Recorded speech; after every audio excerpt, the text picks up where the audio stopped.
tiap-tiap benda buruk yang kita kongsi yang berbentuk fitnah, yang memecah belahkan keluarga orang, yang memalukan orang, menjatuhkan maruah orang, ingat, benda tu akan kembali ke dalam keluarga dan diri kita.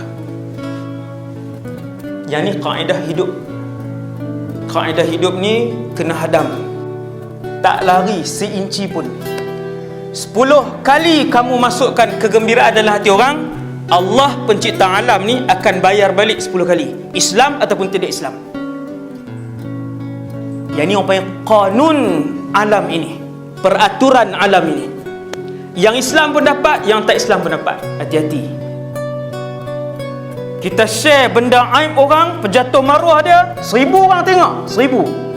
Maka 1000 aib sedang menanti di hadapan pintu rumah tangga kamu nanti, yang akan dibongkar oleh Allah.